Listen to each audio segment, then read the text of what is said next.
Bismillahirrahmanirrahim. Assalamualaikum warahmatullahi wabarakatuh. Innal hamdalillahi nahmaduhu wa nasta'inuhu wa nastaghfiruh wa na'udzu billahi min shururi anfusina wa min sayyiati a'malina. May yahdihillahu fala mudilla lahu wa may yudlil fala hadiya lahu. Ashhadu an la ilaha illallah wahdahu la syarika lahu wa ashhadu anna Muhammadan abduhu wa rasuluh.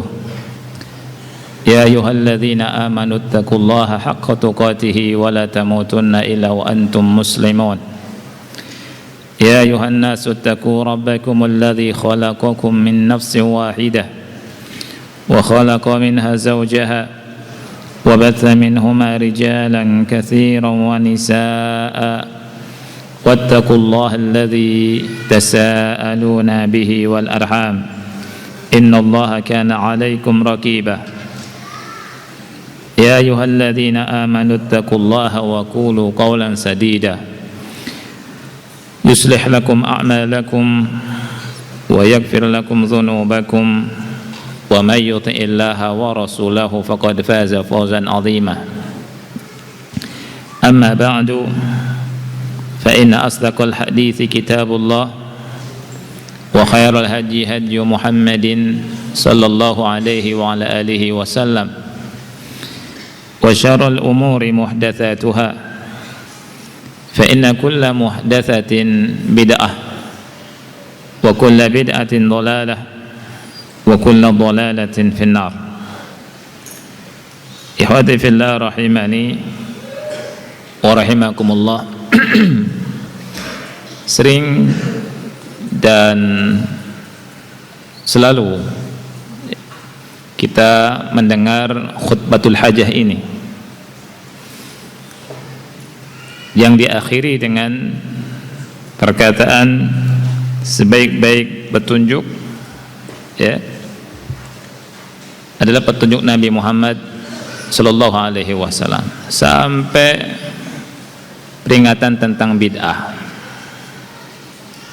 Ini menunjukkan tentang kesempurnaan agama Islam. Dan kalau kita membaca sebuah hadis yang diriwayatkan oleh Al-Imam Al-Bukhari dan Imam Muslim dari Umar bin Khattab, ada seorang Yahudi yang mendatangi beliau dan berkata, wahai Amirul Mukminin atau ya Amirul Mukminin, ayatun fi kitabikum taqra'unaha law alaina ma'syaral yahudi nazalat lattakhadna dzalika al-yawma 'ida. Dia berkata, wahai Amirul Mukminin, ada satu ayat di kitab kalian yang kalian baca, seandainya ayat itu turun kepada kami orang-orang Yahudi, niscaya kami jadikan ayat tersebut atau hari turunnya sebagai hari Id, yakni ayat al-yawma akmaltu lakum dinakum wa atmamtu alaikum ni'mati wa raditu lakumul islam madina.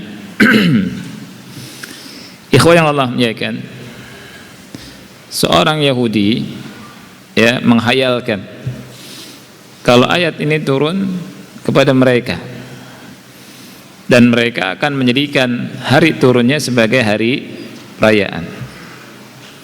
Ini menunjukkan mereka kaum Yahudi juga membaca Al-Quran ya, ketika membaca Al-Quran dengan pengagungan dari hati, maka kita akan merasakan sesuatu yang indah.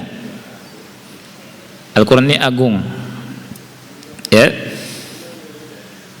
Yahudi saja sampai berkata, seandainya ayat ini turun kepada kami kaum Yahudi, turunnya ayat ini atau hari diturunkannya ayat ini dijadikan sebagai hari Id.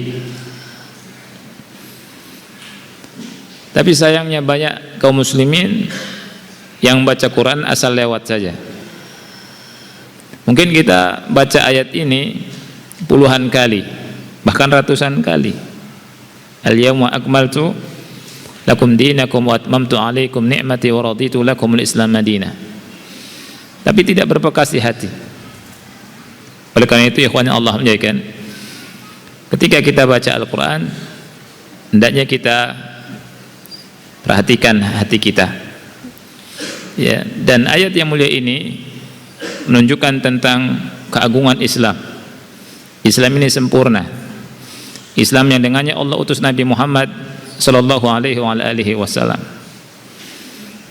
Dan wahyunya dua, Quran dan Sunnah. Gimana kalau Yahudi ini membaca ayat-ayat yang lain? Dan gimana kalau mereka juga tahu tentang keindahan hadis-hadis Rasul kita sallallahu alaihi wasallam, tentang keagungan hadis-hadis Nabi Muhammad sallallahu alaihi wasallam. Sampai mereka orang Yahudi, saya akan ambil, jadikan hari turunnya ayat ini sebagai hari Id. Oleh karena itu ikhwan Allah muliakan, kita ketika baca ayat-ayat Allah, hadis-hadis Rasulullah SAW, kita hadirkan hati kita, ya, karena agama Islam adalah agama yang besar. Al-Quran juga berita yang besar. Begitu juga hadis Rasul sallallahu alaihi wasallam. Kita belajar hadis-hadis beliau sallallahu alaihi wasallam karena kita ingin mengetahui Islam lebih dekat, mengetahui wahyu Allah Subhanahu wa taala, agar kita hidup bahagia di dunia dan di akhirat kelak. Karena dengan bimbingan wahyu ini kita bahagia. Dan wahyu itu ikhwan yang Allah muliakan, ruh, ya, dan cahaya. Orang kalau tidak ada ruh, hidup atau mati? Mati, ya. Nah, orang kalau ingin hidup, maka baca Quran, baca hadis Rasul sallallahu alaihi wasallam. Di surat Asy-Syura ayat 52 Allah Ta'ala berfirman, wa kadzalika auhayna ilaika ruhan min amrina. Lihat, dan demikianlah kami wahyukan kepada engkau wahai Muhammad ruh dari kami, dari perkara kami. Ruh yang dimaksud apa? Wahyu Al-Quran. Jadi Al-Quran ini adalah ruh. Ulama bilang jasad sebagaimana mati kalau tidak ada ruh, begitu juga hati bisa mati kalau tidak ada Al-Quran dan wahyu. Jadi Al-Quran dan hadis Rasulullah SAW ini penghidup hati, dan dia merupakan cahaya. Selain penghidup hati, dia juga cahaya. Jadi kalau kita ingin hati sehat, hati hidup, maka isi hati kita dengan Al-Quran dan Sunnah Rasul kita sallallahu alaihi wasallam. Tapi membacanya dengan tadabbur, dipahami, bukan hanya sekedar lewat. Orang Yahudi saja baca Quran tahu artinya, tahu maknanya, dan diagungkan. Kenapa kita baca lewat-lewat saja? Sampai orang Yahudi bilang, wahai Amirul Mukminin, ada satu ayat yang ada dalam kitab kalian yang kalian selalu baca. Seandainya ayat ini turun kepada kami orang-orang Yahudi, lattakhadna dzalikal yawma 'ida. Sungguh niscaya akan kami jadikan hari turunnya ayat ini sebagai hari raya. Yahudi iri sama Islam, ya. Nah, kita sebagai umat Islam harus bangga. Kita sebagai umat Islam harus belajar, paham tentang Quran dan Sunnah Rasul kita sallallahu alaihi wasallam. Yahudi saja tahu tentang kebenaran Islam. Oleh karena itu, ini berita yang besar dan bukan main-main. Kita pelajari serius, kita pahami dengan pemahaman yang benar. Ya, baca Quran, baca tafsirnya, baca hadis, baca syarahnya dari para ulama. Karena kita belum mampu memahami sendiri. Ya, kita kalau baca Quran asal baca, Begitu juga kalau baca hadis. Tapi ketika kita baca keterangannya dari ulama, ya, kita akan mendapatkan banyak sekali ilmu, banyak sekali mutiara yang tersimpan. Ikhwan yang Allah muliakan, pada kesempatan ini kita akan melanjutkan pembacaan hadis ke 128 9 masih hadis yang kemarin kan? Ya tidak? 28. Fawaidnya belum kita baca kan? Fawaidnya belum. Iya. Jadi 128. Soalnya beda sama urutan yang di hadis Syekh Utsaimin 127. Ya. Kita baca lagi, kemudian kita ambil faedahnya. An Abi Hurairah radhiyallahu anhu qala, dari Abu Hurairah semoga Allah meridai beliau, dia berkata, kana Rasulullah sallallahu alaihi wasallam yad'u fi salatihi. Rasulullah SAW berdoa dalam salatnya, dia berkata, Allahumma inni a'udzubika min adzabil qabri wa min adzabi an-nari wa min fitnatil mahya wal mamati wa min fitnatil masihi ad-dajjal. Dalam lafaz yang lain, di lafaz Imam Muslim, Rasul bersabda, idza tasyahada ahadukum falyasta'idz billahi min arba'. Apabila salah satu di antara kalian melakukan tasyahud, maka hendaknya meminta perlindungan kepada Allah dari 4 perkara. Kemudian dia mengucapkan, Allahumma inni a'udzubika min azabi jahannam, dan seterusnya. Summa dzakara nahwahu. Kemudian beliau menyebutkan yang semisal dengan hadis sebelumnya. Pada pertemuan yang lalu kita jelaskan sampai tentang fitnah kehidupan dan fitnah kematian. Ya. Nah, kita masuk tentang penjelasan fitnah Dajjal. Siapakah Dajjal ini? Ikhwan Allah muliakan. Ya. Dajjal adalah seorang laki-laki dari kalangan Bani Adam. Artinya masih anak cucu Adam, Dajjal ini. Bukan dari bangsa jin, tapi dia dari bangsa manusia. Ya, min Bani Adam. Dan kita ketika membahas tentang akidah, terutama di pembahasan hari kiamat dan ciri-cirinya, ada bahasan masalah Dajjal.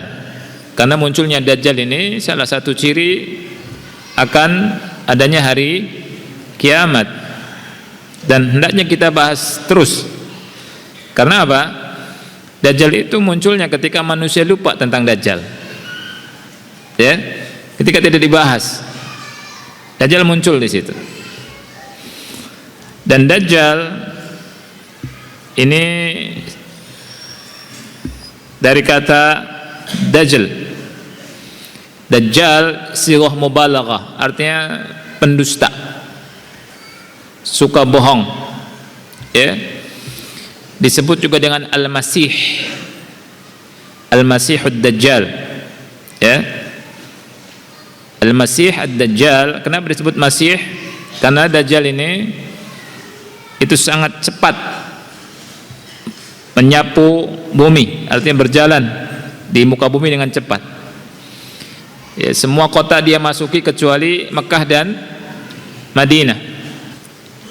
Dan Dajjal ini rajul khabith, ya, orang yang sangat khabith. Disebut Dajjal karena suka bohong. Orang yang mendengar perkataannya nyangkanya benar, fitnahnya sangat besar. Fitnahnya sangat besar. Dajjal ini, ya, di antara fitnahnya itu bisa menurunkan air hujan. Dia lihat ke langit, kemudian tidak ada air hujan, tidak ada awan, ya. Kemudian dia bikin hujan. Kemudian tanah yang tandus dia suburkan, ya. Dan dia bisa membunuh orang dan menghidupkan lagi. Orang dibelah jadi 2, kemudian dia berjalan di atas dua belahan itu, habis itu dihidupkan lagi. Dan dia ngaku nabi. Awal dia datang ngaku nabi, kemudian ngaku Tuhan. Dan banyak sekali manusia yang tertipu. Bahaya sekali Dajjal ini. Kalau mendengar Dajjal, Rasulullah SAW mewasiatkan kita untuk lari sejauh-jauhnya dari Dajjal. Lari sejauh-jauhnya dari Dajjal. Ini menunjukkan ketika ada fitnah itu kita harus lari, menghindari fitnah. Ya, jangan anak imannya tebal, imannya tinggi, nggak mungkin saya tergoda sama Dajjal. Lah ya akhi, bisa tergoda, terfitnah. Dan yang terfitnah banyak sekali perempuan. Perempuan banyak sekali yang terfitnah. Makanya kalau misalkan bisa ada dengar Dajjal, diikat perempuan itu, dan sampai keluar, terfitnah mereka, hatinya lemah, ya. Dan laki-laki juga banyak terfitnah, banyak yang mengikuti Dajjal. Ngeri Dajjal ini, fitnah akhir zaman, ya. Dan semua bisa dilakukan Dajjal. Mau makmur, makmur. Yang tidak ngikuti Dajjal sengsara. Coba bayangkan keadaan waktu itu, ya. Orang yang jauh dari agama, silau dengan kehidupan dunia, pasti ikut Dajjal. Itu pasti itu. Atau kemungkinan besar, ya. Ini fitnah Dajjal sangat mengerikan. Dan Rasul kita sallallahu alaihi wasallam itu pernah bersabda, in yakhruj wa ana fikum fa ana hajijuhu dunakum. Kalau Dajjal keluar, aku masih hidup di tengah-tengah kalian, aku yang akan melawan dia, ya, atau yang menghalangi dia dari kalian. Wa in yakhruj wa lastu fikum famru'un hajiju nafsihi wallahu khalifati ala kulli muslim, ya. Baik, ikhwan yang Allah muliakan, kita bahas fawaid dari hadis yang mulia ini. Fikih atau faedah yang pertama dari hadis yang mulia ini, masyru'iyatul isti'adzah billahi min hadhil arba' wad dalilu min as-sunnati al-qawliyyati wal fi'liyah. Disyariatkannya meminta perlindungan kepada Allah Subhanahu wa taala dari 4 perkara ini. Dan dalilnya adalah dari sunnah fi'liyah dan sunnah qauliyah, atau dari sunnah qauliyah dan dari sunnah fi'liyah. Rasul sallallahu alaihi wasallam memerintahkan, ya, dalam lafaz Imam Muslim, ya, Rasulullah SAW memerintahkan, ini sunnah qauliyah, ya. Kata Rasul sallallahu alaihi wasallam, idza tasyahada ahadukum falyasta'id billahi min arba'. Apabila salah satu di antara kalian melakukan tasyahud, maka mintalah perlindungan dari Allah dari 4 perkara. Ini sunnah qauliyah. Di hadis sebelumnya sunnah fi'liyah dari Abu Hurairah radhiyallahu an. Abu Hurairah mengatakan Rasul dalam salatnya berdoa dengan doa ini. Rasul mengucapkan, Allahumma inni a'udzubika min adzabil qabri wa min adzabin nari wa min fitnatil mahya wal mamat wa min fitnatil masihid dajjal. Ini sunnah apa? Fi'liyah. Karena Rasul melakukan. Ini menunjukkan penekanannya sangat kuat. Oleh karena itu salah satu ulama seperti Tawus, ketika anaknya tidak membaca doa ini, disuruh ulang sholatnya, ya, disuruh ulang sholatnya oleh Tawus, ya. Dan ini menunjukkan bahwa doa ini wajib menurut beliau, menurut Tawus, ya. Sebagian ulama mengatakan doa dengan 4 atau dari 4 perkara ini hukumnya wajib dalam sholat. Dan yang mengatakan wajib diantaranya Tawus, ya. Baik, ini faedah yang keberapa? Yang pertama. Faedah yang kedua, rahmatun Nabi sallallahu alaihi wasallam bi ummatihi. kasih sayang Nabi sallallahu alaihi wasallam kepada umat beliau, kepada umatnya. Kasih sayang Nabi sallallahu alaihi wasallam kepada umatnya, kepada kita semua. Dan Rasulullah SAW adalah rahmat yang dihadiahkan. Kata Rasul, sesungguhnya aku adalah rahmatun muhda, aku adalah rahmat yang dihadiahkan kepada kalian, kepada alam semesta. Wa ma arsalnaka illa rahmatan lil alamin. Dalam Al-Quran Allah berfirman, dan tidaklah kami mengutus engkau wahai Muhammad melainkan rahmat, ya, atas alam semesta, ya. Dan orang-orang yang ikuti sunnah Nabi SAW hendaknya juga punya sifat rahmat. Kalau kita ingin dirahmati sama Allah yang ada di atas, maka rahmati manusia dan makhluk Allah yang ada di muka bumi. Kata Rasul SAW, ar-rahimuna yarhamuhumur rahman, ar-rahimun yarhamuhumur rahman. Orang-orang yang punya kasih sayang disayangi oleh Allah yang Ar-Rahman. Kemudian Rasul berkata, irhamu man fil ard yarhamkum man fis sama. Sayangilah makhluk Allah yang ada di atas muka bumi ini, niscaya Allah yang ada di atas langit Ar-Rahman menyayangi kalian. Jadi kalau kita ingin disayang sama Allah, kita hendaknya sayang kepada makhluk Allah Subhanahu wa taala, hatta kepada binatang. Hatta kepada binatang. Ya, lihat bagaimana Rasul sallallahu alaihi wasallam mengajarkan rahmah. Makanya kalau mengatakan Islam ini agama teroris, ini sungguh tuduhan yang sangat kejam. Ya, tidak benar. Islam ini rahmah. Islam ini indah. Rasul bersabda, irhamu man fil ar yarhamkum man fis sama. Dan ajibnya hadis ini, ikhwan, itu sampai sekarang sanadnya nyambung. Hadis ini muttasil sampai ke Rasulullah sallallahu alaihi wasallam. Ya. Dan banyak disampaikan sama guru-guru kita.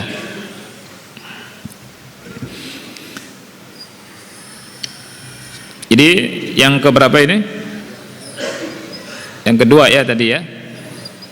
Yang kedua tadi kasih sayang Nabi kepada umatnya, di mana Nabi memerintahkan kita semua untuk apa? Minta perlindungan kepada Allah dari 4 perkara ini, ya. Faedah yang ketiga,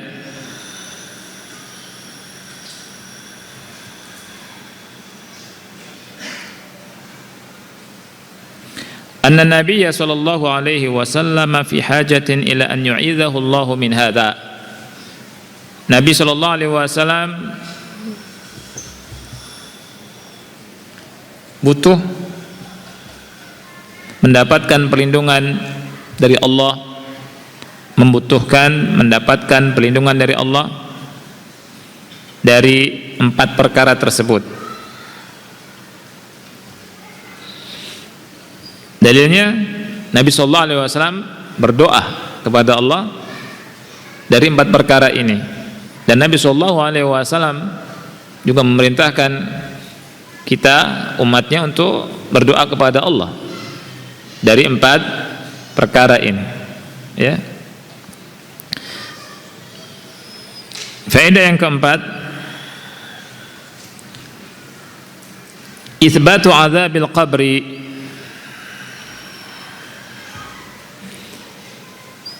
Itsbatu adzabil qabri. Hadis ini menetapkan tentang adanya azab kubur. Hadis ini menetapkan tentang adanya azab kubur. Ya. Karena kalau tidak ada, kita tidak diperintahkan untuk meminta perlindungan. Ketika Rasul kita sallallahu alaihi wasallam mencontohkan dengan perbuatannya, dan Rasul kita sallallahu alaihi wasallam memerintahkan kita untuk berlindung dari 4 perkara ini, di antaranya azab kubur, maka menunjukkan bahwa azab kubur itu sabit, ada, dan wajib kita yakini. Ya, azab kubur itu ada, dan kita berlindung pada Allah dari azab kubur.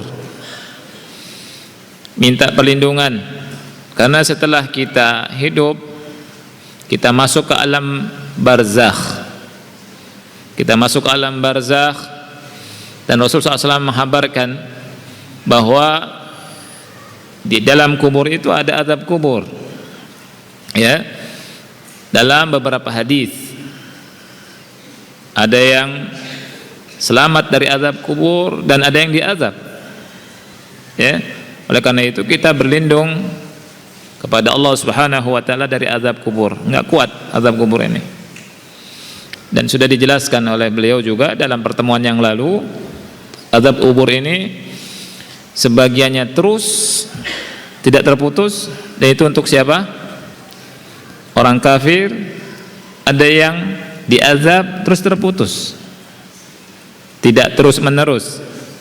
Ya, ketika ada orang Islam, ya, punya dosa, kemudian yang menyebabkan dia diazab, maka diazab, tapi enggak terus menerus. Dalilnya apa? Siapa yang ingat? Betul, Rasulullah SAW melewat 2 kuburan. Kemudian Rasulullah SAW menancapkan apa? Iya, betul. Dan Rasul menghabarkan innahum la yu'adzaban, keduanya sedang diazab. Ini menunjukkan azab kubur ada. Dan Rasul bilang wa ma yu'adzabani fi kabir, keduanya tidak diazab karena perkara yang menyulitkan, perkara yang menyusahkan. Di antara perkara itu apa? Cebok. Nah, ini ngeri nih. Ya, orang yang enggak cebok diancam dengan azab kubur. Jadi hadis ini dan hadis tadi ini menunjukkan bahwa azab kubur itu apa? Ada.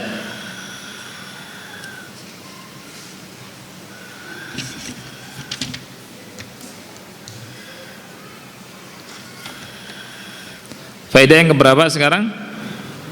Anda loncat ya. Faedah yang ke-5,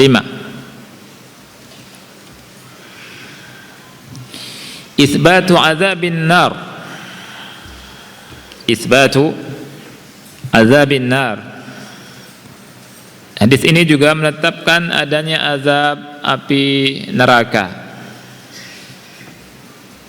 Dan kita berlindung kepada Allah dari azab api neraka.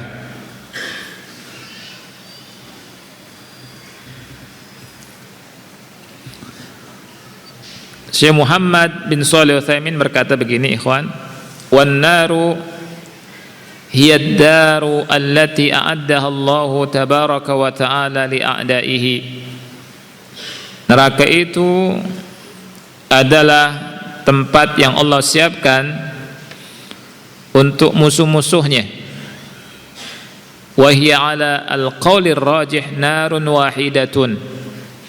Dan menurut pendapat yang rajih, pendapat yang unggul, dia adalah nar wahidah, neraka yang satu itu.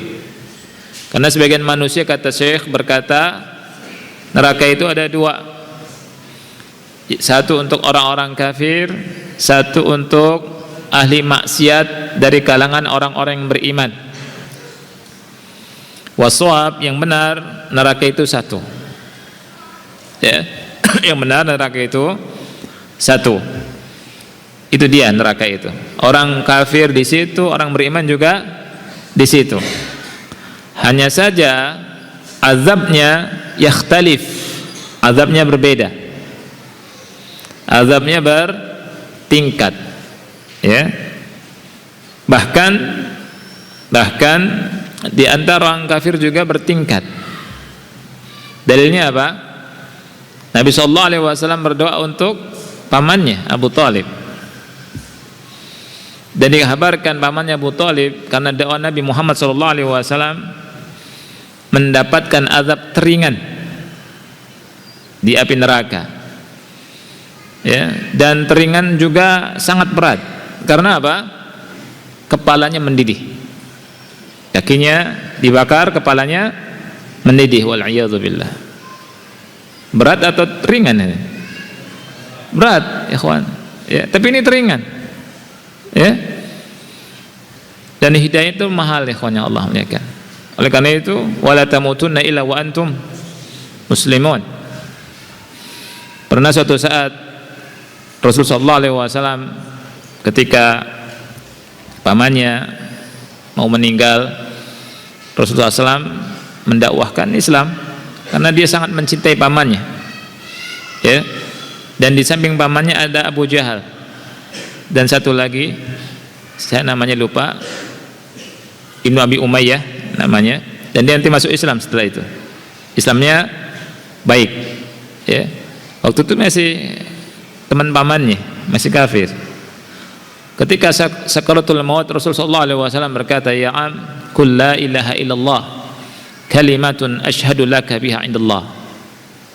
Wahai pamanku, ucapkan la ilaha illallah, sebuah kalimat yang kelak aku bela engkau di hadapan Allah Subhanahu wa taala. Aku bersaksi untukmu di hari kiamat di hadapan Allah Subhanahu wa taala.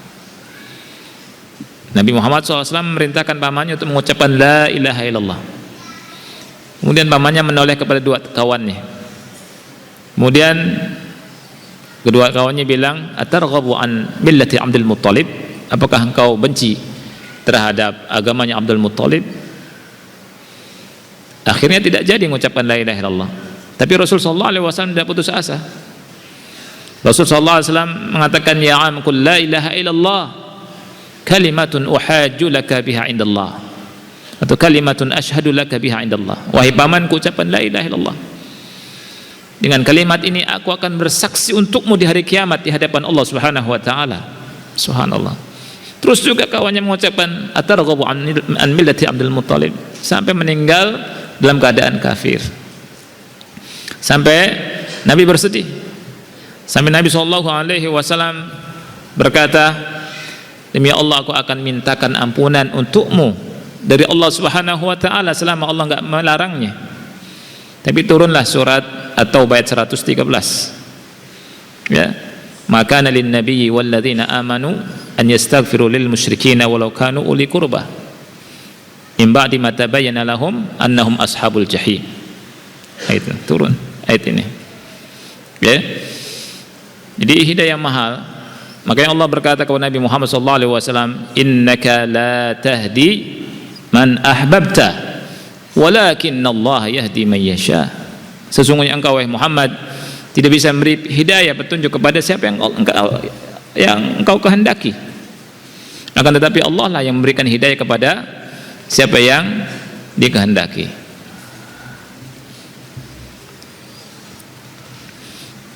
Jadi azab neraka itu ada, ya, dari hadis yang mulia ini. Dan neraka yang dimaksud neraka yang satu itu, ya, tapi azab itu berbeda-beda. Kemudian pertanyaannya, apakah neraka sudah ada atau belum? Jawabannya sudah ada. Dalilnya banyak, ya. Di antaranya Ali Imran ayat 131, di Al-Baqarah juga ada, dan banyak yang lain.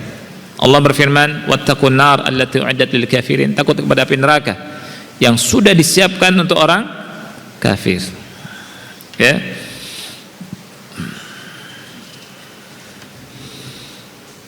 Kemudian faedah yang ke-6,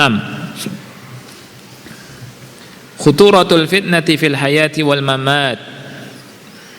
Faedah yang ke-6 ini nasihat sebenarnya, ya.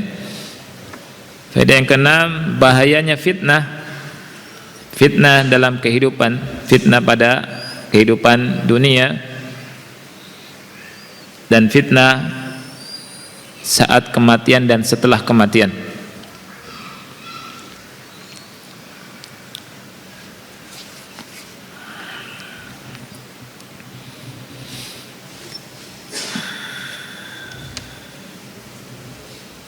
Nah,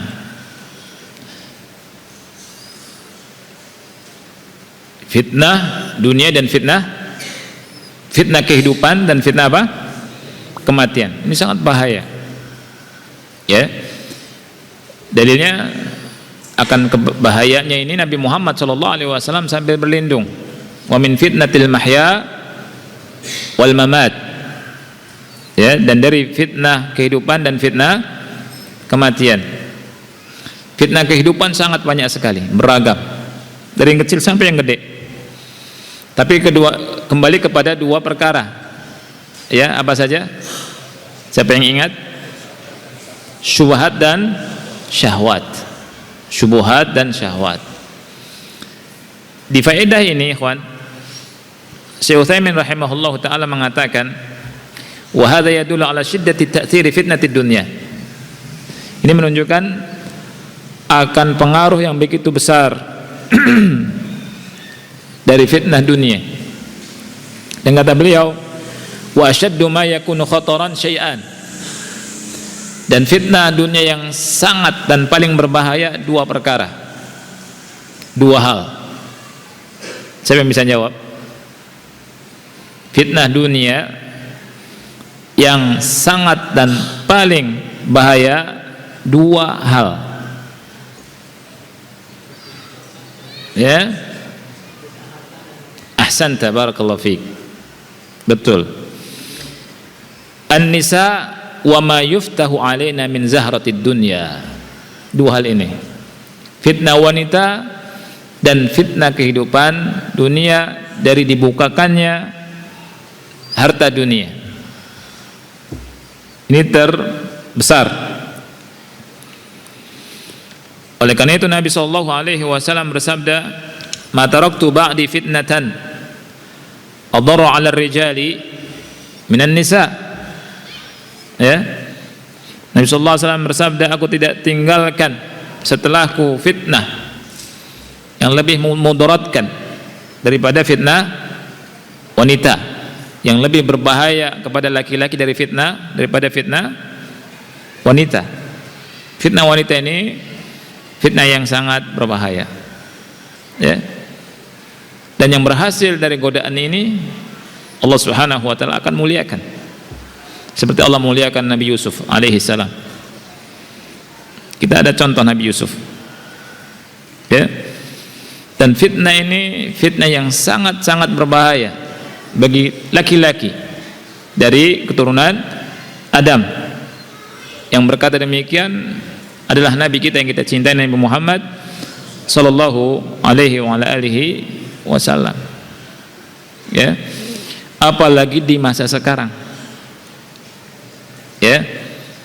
Di masa sekarang ini lebih besar lagi kata ulama fitnah wanita. Kenapa? Tahu sebabnya apa? Ya? Hah? Hah? Iya. Auratnya terbuka. Banyak ragamnya. Karena apa? Banyak salon di mana-mana. Ya? Ya tidak? Nah. Zaman dulu nggak ada. Zaman dulu nggak ada. Bahkan ada sekarang dengan ada medsos, ya kan? Orang belajar wawa, tahu wawa? Wa dan wa kedua dan berhias. Ya. Sekarang berlomba-lomba untuk berhias orang. Nah, ini fitnah semakin besar buat laki-laki, akhi. Semakin besar. Bahkan ada operasi plastik, ya kan? Ya. Mata sudah bagus, alis sudah bagus, dihilangkan, ya kan? Ditarik kanan, tarik kiri, ya tidak? Kemudian semacam-macam. Itu semua fitnah, ya kan? Oleh karena itu Nabi SAW berkata, ma taraktu ba'di fitnatan adarru 'ala rijal min an-nisa. Oleh karena itu bagi laki-laki yang belum nikah segera nikah. Ya, masih ada yang belum nikah? Masih ada ya? Besok nikah, akhi. Ya. Fitnahnya besar. Fitnahnya besar. Ya.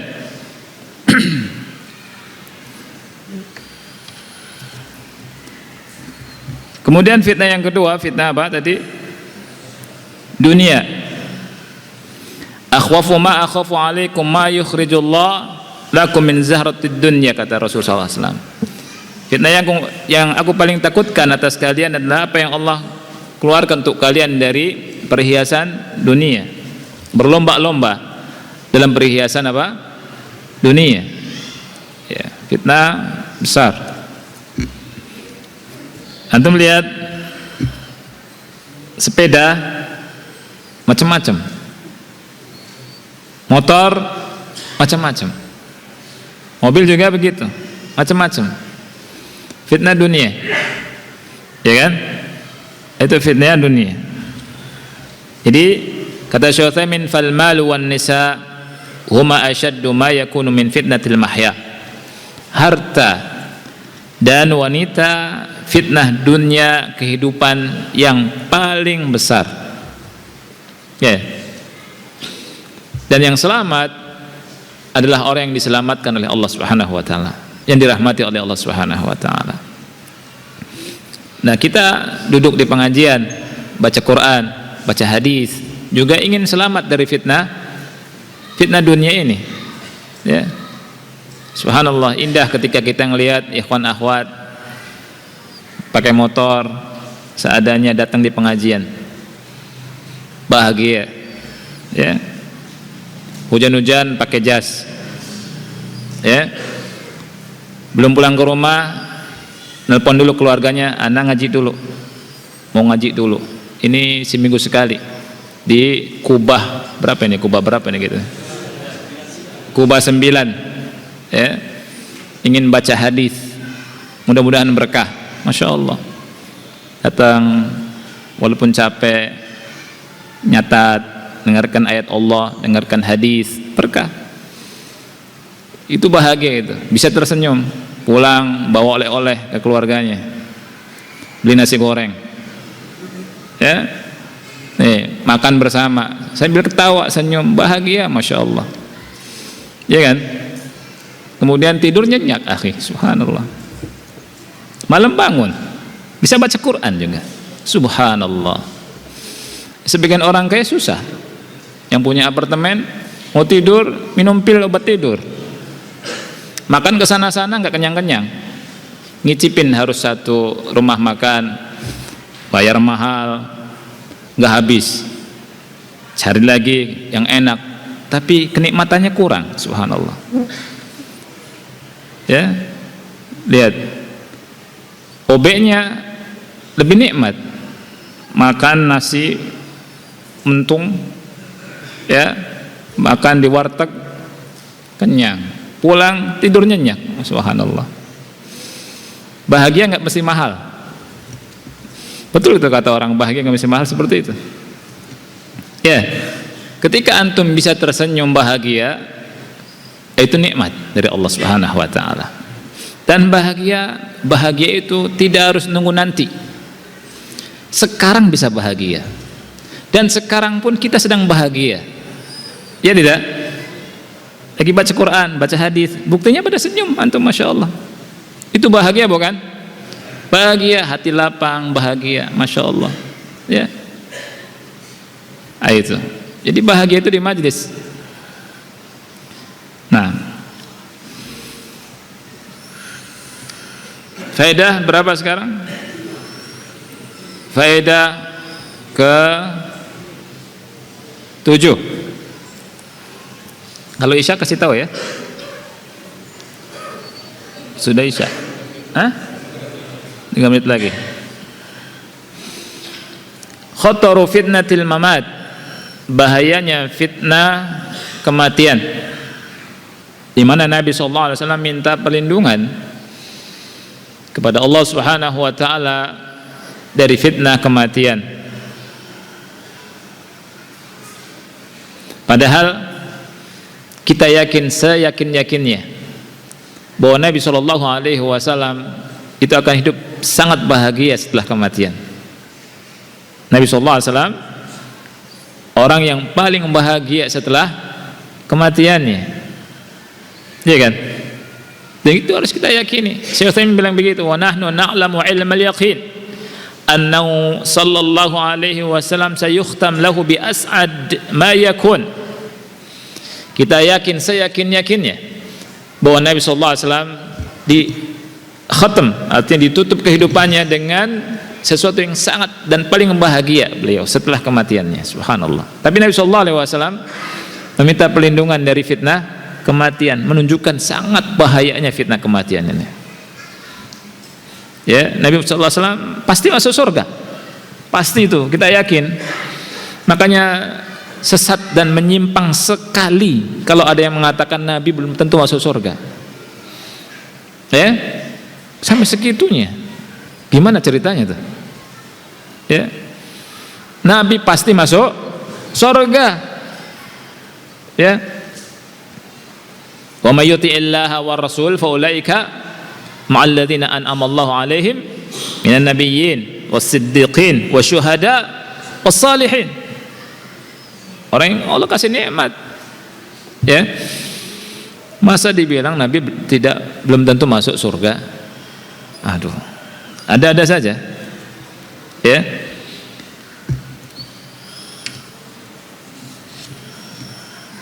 Fitnah kematian itu ada dua, ya kan? Apa saja ikhwan, siapa yang ingat? Fitnah sebelum mati, sakaratul maut, dan fitnah setelah kematiannya. Nah,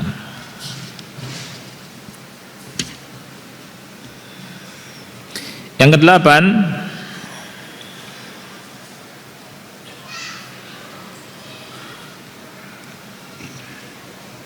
bahayanya fitnah al-Masihud Dajjal. Bahayanya fitnah al-Masih ad-Dajjal.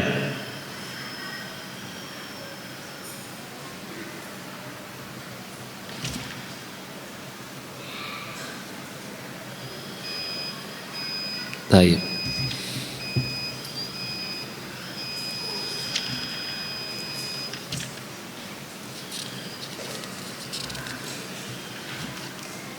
Kita sholat dulu ya. Mudah-mudahan manfaat. Subhanakallahumma wa bihamdika asyhadu an la ilaha illa anta astaghfiruka wa atubu ilaik. Wassalamualaikum warahmatullahi wabarakatuh.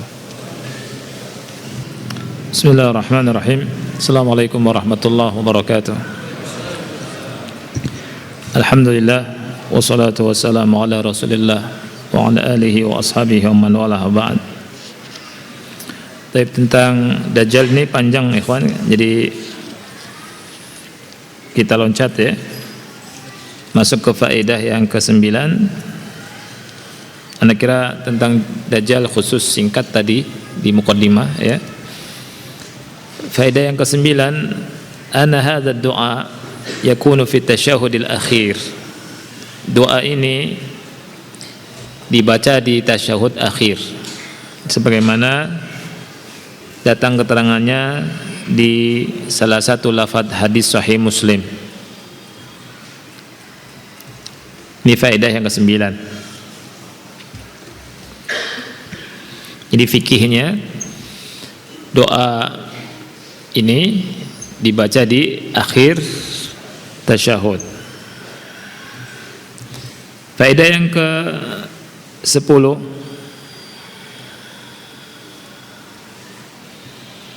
alla yalja al-insanu 'inda syada'idi illa ila Allah.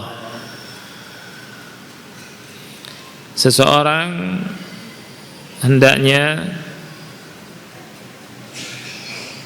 ketika menghadapi perkara-perkara yang berat kembali kepada Allah semata.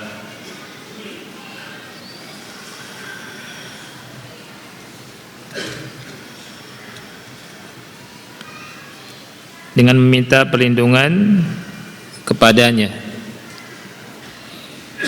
Jadi kita umat Islam dalam menghadapi semua problem itu kembalinya ke siapa? kepada Allah Subhanahu wa taala. Ya.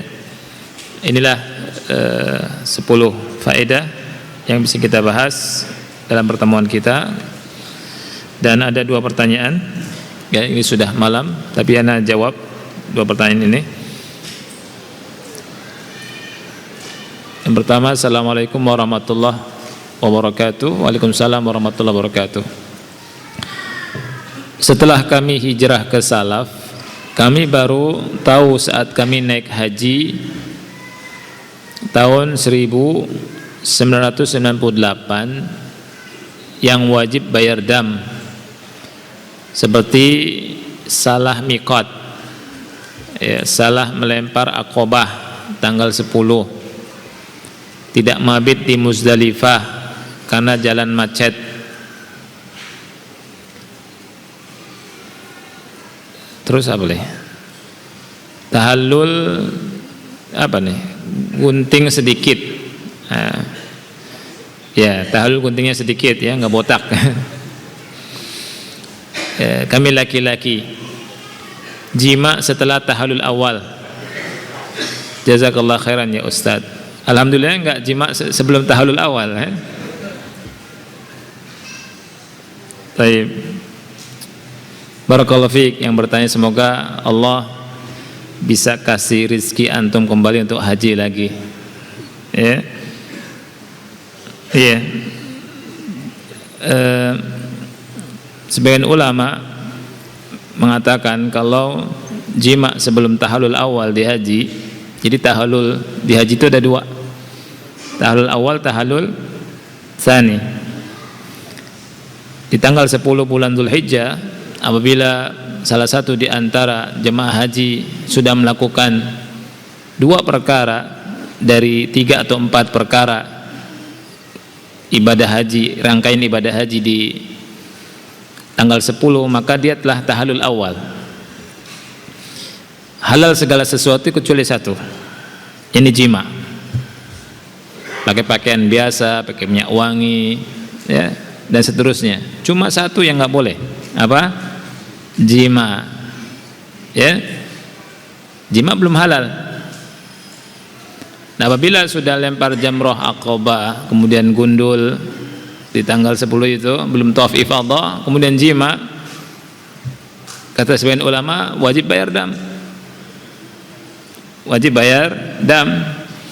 Fatwa ini seperti fatwanya Ibnu Qudamah Al-Maqdisi di kitab Al-Mughni. Ya. Nah, kemudian hendaknya suami istri bayar dam kalau si istrinya juga sukarela. Tapi kalau istrinya nggak sukarela, dipaksa, nggak mau mas, gitu ya, yang bayar dam suaminya. Yang bayar dam suaminya. Tapi harusnya gimana? Harusnya kalau sudah jima tadi, ya, dia keluar ke tanah haram lagi, tanah haram, tanah halal, ihram dari situ, karena kata ulama ihramnya rusak. Tapi enggak membatalkan haji karena karena setelah tahallul awal. Kalau sebelum tahallul awal rusak juga semuanya, wajib diulang lagi. Kalau ini hanya bayar dam, ya. Dan sebagian ulama bilang kalau misalkan bisa sekarang bayar, ya. Oleh karena itu, ikhwan yang Allah muliakan, ana sering kasih tahu ke ikhwah untuk belajar sebelum beramal, ya, al-ilmu qabla al-qaul wal amal, berilmu sebelum berkata dan beramal, ya. Seperti sa'i saja, ya, sa'i Safa Marwah, hitung-hitungnya itu dari Safa ke Marwah 1, dari Marwah ke Safa 2, ya. Kemudian dari Marwah, dari Safa Marwah Safa 2, Safa ke Marwah lagi 3, sampai 7 selesai di mana?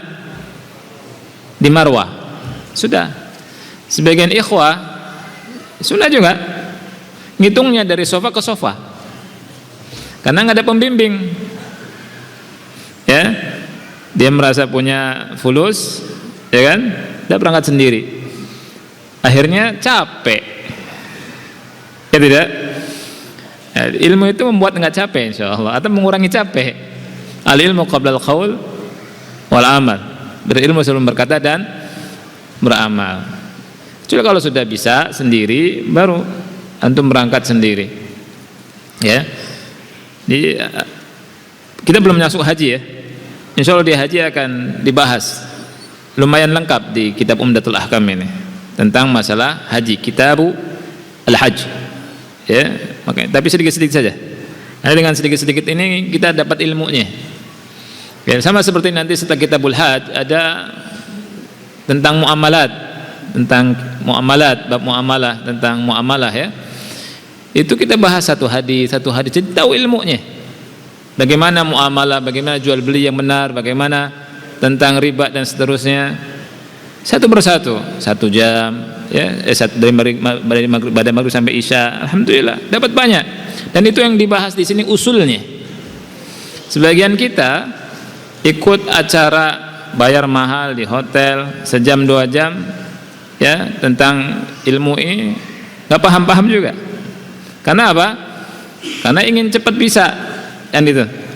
Nah, belajar dari awal, dari dasar kan gitu. Dibahas, habis itu perluas ya, itu ilmu. Dan subhanallah kitab Umdatul Ahkam ini walaupun kecil itu faedahnya sangat besar sekali.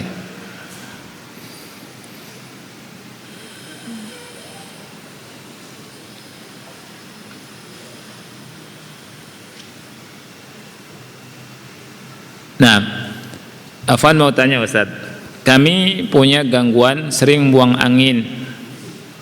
Bagaimana kami sholat dan tawaf di Masjidil Haram gara-gara sering buang angin ini? Kalimat seringnya harus ditanya lagi. Nanti mungkin bisa tanya ke saya langsung. Seringnya bagaimana? Kalau seringnya memang susah ditahan, seperti beser, apa namanya? Kencing terus, penyakit apa namanya? Saya lupa. Ya? Hah? Iya, jadi tidak bisa ditahan. Itu antum sholat sesuai dengan keadaan antum walaupun batal. Tapi kalau bisa ditahan, ya, itu lain hukumnya juga. Ya, tidak disamakan. Ya. Sholatnya sebelum sholat ya wudu. Dan antum cari tempat-tempat di Masjidil Haram itu ada yang dekat wudu. Ya, ada tempat-tempat yang berwudu. Antum duduk di situ. Kalau kentut wudhu lagi gitu ya, untuk wudhu lagi. Nah, itu ada ya di lantai bawah, di bawah ini juga, di bawah apa namanya ya Allah, apa pintu King Malik Fahad itu kalau di bawah terus ada gitu. Dan sekitar situ ada, lantai atas ada, di Masjid Tausiah juga ada ya, banyak di Masjid Tausiah bisa wudhu. Di samping kanan, samping kiri dimudahkan insyaallah. Jadi jangan khawatir untuk yang sering buang angin ya. Baik, wallahu a'lam bishawab. Ini saja yang bisa kita bahas, mudah-mudahan manfaat. Subhanakallahumma wa bihamdika asyhadu an la ilaha illa anta astaghfiruka wa atubu ilaik. Assalamualaikum warahmatullahi wabarakatuh.